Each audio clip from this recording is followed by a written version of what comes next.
Hello everyone, good morning. Welcome back to my channel. আশা করি তোমরা সবাই ভালো আছো আর আমিও এখানে ভালো আছি। তো গুড মর্নিং দিয়ে আজকে সকালটা শুরু করলাম। তো ভিডিওটা শুরু থেকে শেষ অবধি অবশ্যই দেখবে। আজকে নতুন নতুন অনেক জিনিস হতে চলেছে, ইন্টারেস্টিং অনেক জিনিস হতে চলেছে। তো চলো শুরু করা যাক। তো এদিকে এখন সকালবেলা উঠে মেয়ের খাবারটা রেডি করে নিলাম, মেয়েকে দোলনাতে বসিয়ে। ওর খাবারটা ঠান্ডা হয়ে গেলে আমি ওকে খাইয়ে দেবো। তো ওর খাওয়াটা ঠান্ডা হয়ে গেছে, এবার আমি মেয়েকে দোলনাতে বসিয়ে খাইয়ে দিলাম। আজকালকার বাচ্চা কাচ্চারা খেতেই চায় না, খুব সমস্যা করে।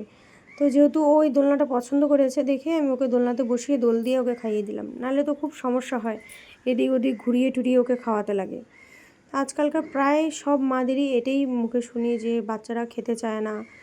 তো আমি বলতে চাই, বাচ্চারা যেটাতে কমফোর্টেবল সেটা দেখিয়েই বা সেটাতে নিয়েই ওদেরকে খাওয়ানো উচিত। তো এখানে আমার ওকে খাওয়ানো হয়ে গেছে, এবার আমি সবজিগুলো বানিয়ে নেব। আর যেহেতু আজকে শ্রাবণ মাসের দ্বিতীয় সোমবার, আমি বাবার মাথায় জল ঢালতে যাব। তোমাদের দাদাভাই ডিউটি যাওয়ার আগে আমাকে যেতে হবে, কেন যে নাহলে মেয়েকে সামলিয়ে আমি শিবের মাথায় জল ঢালতেই পারবো না। তো হ্যাঁ, তোমরা ভাবতেই পারছো যে এত দেরি করে ভিডিওটা আপলোড করলাম। অ্যাকচুয়ালি আমার শরীরটা 2 দিন ধরে ভীষণ খারাপ ছিল, তো যার দরুন আমি ভিডিওটা এডিটও করতে পারিনি, আপলোডও দিতে পারিনি। তো এদিকে দেখো, তোমাদের সাথে কথা বলতে বলতে আমার আলু ভাজা কাটা হয়ে গেছে, আর এখানে কাঁকরোলগুলো গোল গোল করে কেটে নিলাম। তো কাঁকরোল ভাজাটা তোমাদের দাদাভাই খেতে পছন্দ করে, আলু ভাজাটা মেয়ে খেতে পছন্দ করে, আর পটলগুলো নষ্ট হয়ে যাচ্ছিলো, এই জন্য ভাজা করে নিলাম, যাতে আরও কিছু এলিমেন্টস থাকলে ওদের খেতে যাতে সুবিধা হয়, কোনো অসুবিধা যাতে না হয়। আর এদিকে আমি প্রেশার কুকারে ডাল বসিয়ে রেখেছি, কাঁঠালি বীজ দিয়ে ডাল হয়ে গেছে মনে হয়। তো এদিকে দেখো, আমি হলুদ লবণ দিয়ে ভালো করে মেখে নিব। এবার আমি যে লবণ হলুদ দিয়ে রেখেছিলাম আলুর মধ্যে, আলু ভাজার জন্য, সেই লবণ হলুদ দিয়ে ভালো করে চটকে চটকে মেখে নেব আমি। এতে আলু ভাজাটা না আরও মুচমুচে হয়। আর এখানে যেটা পটল আর কাঁকরোল যেটা কেটে রেখেছিলাম ওটার মধ্যে লবণ হলুদ দিয়ে দিয়েছি। এবার ওটাকে ভালো করে মেখে নেব, মেখে এবার ভাজার পালা। তো এদিকে হলুদ লবণ দিয়ে ভালো করে মেখে রেখেছিলাম ভাজাগুলো মেখে রাখার পরে এবার কড়াইতে তেল বসিয়ে এখন পটল ভাজাগুলো প্রথমে দিলাম। পটলটা দিয়ে পটলটাকে ভালো করে লাল লাল করে ভেজে তুলে নেব। তার ফাঁকে আমার মেয়ে সেই কান্নাকাটি শুরু করেছে, ও আর একটু দোল খাবে। তো ওকে একটু দোল দিয়ে এখন কাঁকরোলগুলো দিয়ে কাঁকরোল ভাজাটা ভালো করে কমপ্লিট করে নিলাম। এবার ওই তেলের মধ্যে আলুগুলো যেগুলো চটকে রেখেছিলাম ওই আলুগুলো দিয়ে দিলাম, যাতে আলু ভাজাটা একটু মুচমুচে হয়। আলু ভাজাটা হয়ে যাওয়ার পরে তারপরে আমি দিয়ে দিব ডাল সম্বারটা। এই দেখো ডাল হয়ে গেছে। এবার ঘরের মধ্যে এসে দেখি ঘর তো পুরো ভূমিকম্প হয়ে আছে, বিছানার থেকে উঠেছে তাও মশারিটা খুলে নিই। তা আমি বলি যে বিছানার থেকে যখনই উঠবে মশারিটা যাতে খুলে দিও, যাতে ঘরটা একটু ক্লিন লাগে, নাহলে মনে হয় যে এই কেমন বা ঘর কেমন রুম। তো যাই হোক, ও সময় পায়নি, যেহেতু অনেক সকাল সকাল উঠেছে।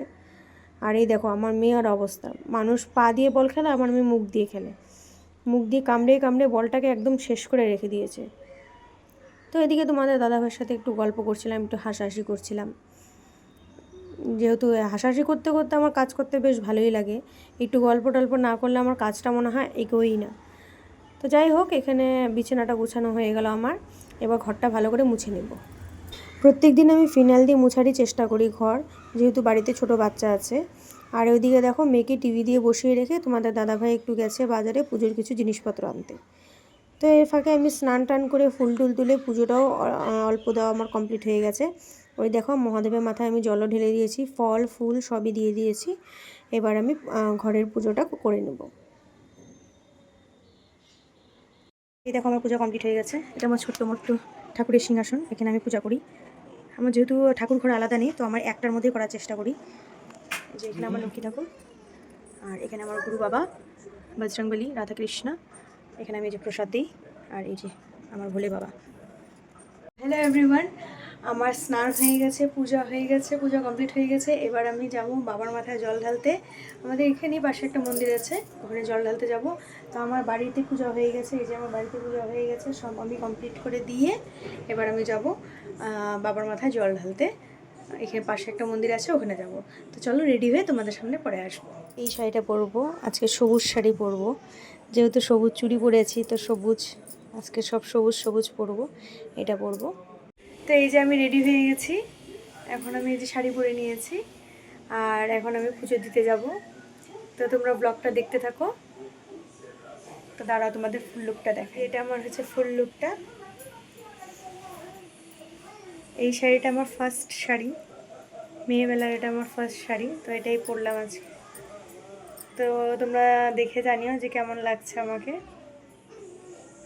ঠিক আছে, দেখো আমি ঠাকুরের জন্য যেগুলো যেগুলো লাগে মহাদেবের জন্য আমি সব নিয়ে নিয়েছি।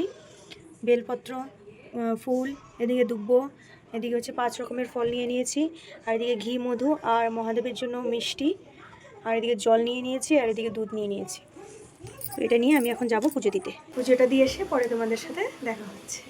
তো মন্দিরে গিয়ে যদি টাইম পাই তাহলে অবশ্যই ভিডিওটা করব, তোমরা দেখতে থাকো। তো এই দেখো আমরা বেরিয়ে পড়লাম পুজো দিতে।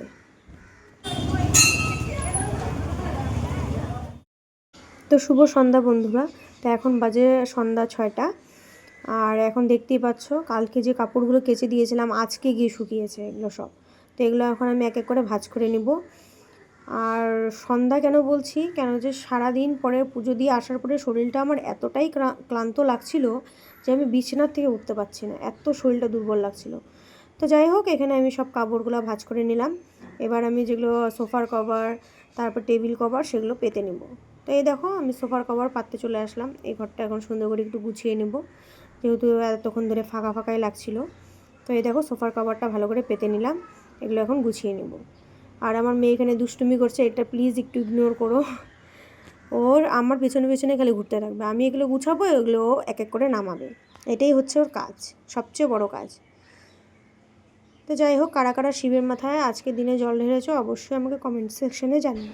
যেহেতু সারাদিন কোনো কাজকর্ম করতে পারিনি, এই জন্য তোমাদেরকে ভিডিওটাও দেখাতে পারিনি। তো সারাদিন আজকে কোনো কাজও ছিল না, যেহেতু সকাল সকাল আমার রান্নাবান্না সবই কমপ্লিট হয়ে গেছে। তো এই দেখো ঘরটা গুছানোর পরে দেখো কি সুন্দর লাগছে এখন। তো মন্দির থেকে আসার পরে তোমাদের সাথে আর কথাই হয়নি। মন্দিরে আজকে এতটা ভিড় ছিল, এতটা ভিড় ছিল, মানে এক ফোঁটা আমি ভিডিও করতে পারিনি। তো বাড়িতে এসে ঠাকুর বাসন যেগুলো নিয়ে গেছিলাম মন্দিরে, ওগুলো মেজে টেজে পরিষ্কার করে, যেগুলো শাড়ি পরে গেছিলাম ওগুলো ধুয়ে টুয়ে পরিষ্কার টরিষ্কার করে মেলে দিয়েছি। মানে এখানে এতটা গরম ছিল আজকে, যেমন গরম তেমন ভিড়, মানে প্রচণ্ড পরিমাণে ভিড় ছিল। তো যাই হোক, ভোলে বাবার কৃপাতে আমরা পূজাটা ভালোভাবে দিতে পেরেছি। পূজা কমপ্লিট করে আমি বাড়িতে এসে একটু রেস্ট নিয়েছি, প্রচণ্ড শরীর খারাপ করছিল, যেহেতু আগের দিন একটা অনুষ্ঠান গেছে, ওর দিকে আস্তে আস্তে অনেকটা দেরি হয়ে গেছে।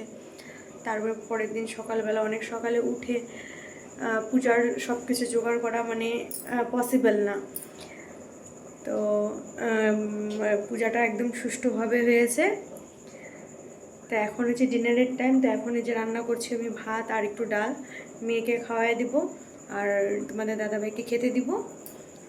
তো আজকের ব্লগটা এই অবধি। আশা করছি তোমাদেরকে আমার এই ব্লগটা এবং ভিডিওটা ভালো লেগেছে। তো এইভাবে আমার পাশে থেকো, আর আমার চ্যানেলটাকে সাবস্ক্রাইব করে দিও, আর বেল আইকনটাকে অবশ্যই প্রেস করে দিও, যাতে আমার ভিডিও তোমাদের কাছে সবার আগে পৌঁছে যায়। তো আজকে পর্যন্ত এতটুকুই। কাল দেখা হচ্ছে নতুন একটা ব্লগ, নতুন একটা ভিডিও নিয়ে। তো টাটা।